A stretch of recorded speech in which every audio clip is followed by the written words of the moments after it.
What's going on, guys? It's Matt with the FF Mediators and the Face Off Sports Network, back with another rookie profile, this time on Ohio State wide receiver Emeka Egbuka.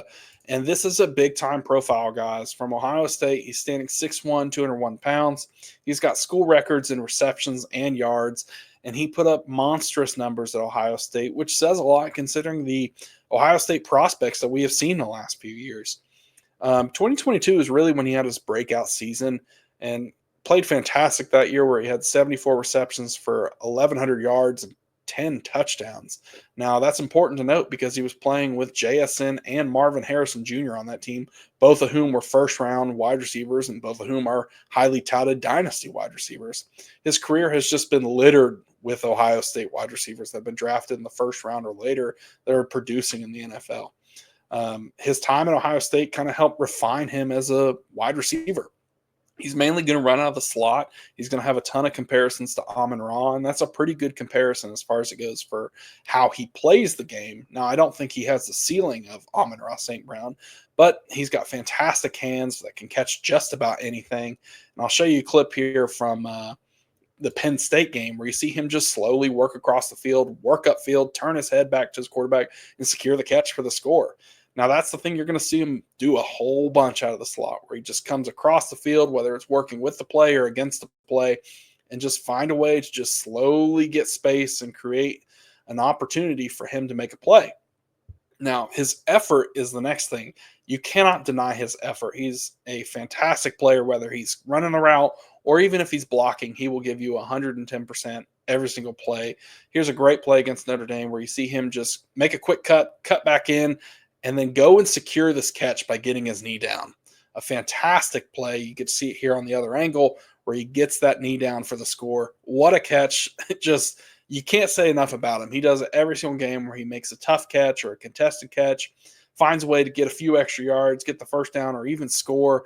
I mean, he is just a big-time player from Ohio State, and I have a lot of respect for him because he's going to be a great player in the NFL. I don't know if he'll be an elite player in the NFL, but I think he's going to be pretty good and have a solid career. Reminds me a lot of Tyler Lockett, where, he's just reliable. He always finds a way to get open, has really, really secure hands where he can catch about anything. When we see him run out of the slot, he's going to be able to make people look silly off the line of scrimmage, just utilizing his speed and his ability to create separation in space. The further he falls in the actual NFL draft is just going to help his profile because he's a reliable wide receiver for a team. So the further he falls, the better team, the better quarterback, and the better offense he's going to find, which is going to be a better situation for him. So, I did a mock here recently where I had him falling to 17th, where he went to the Bengals. That would be a dream. If he stays home, went to Ohio State, stays in Cincinnati, goes to play with Joe Burrow, that would be absolutely awesome. Does it happen? A lot of that's going to depend on T. Higgins.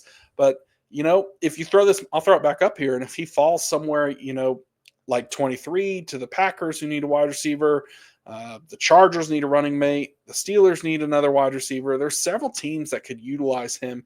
And like I said, the further that he falls and the better situation he gets, I think that's going to be better for his profile.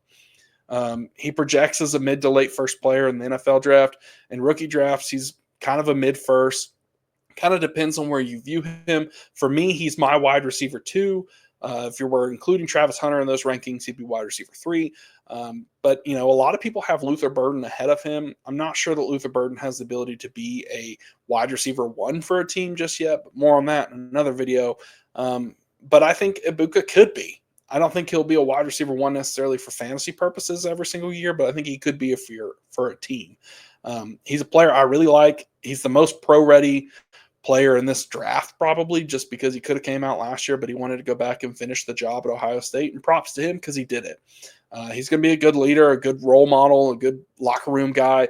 Whatever coach get him is going to get a guy that's going to give effort and, try and make as many plays as he can for his team, both running routes, catching the ball, and blocking. And that says a lot in the NFL.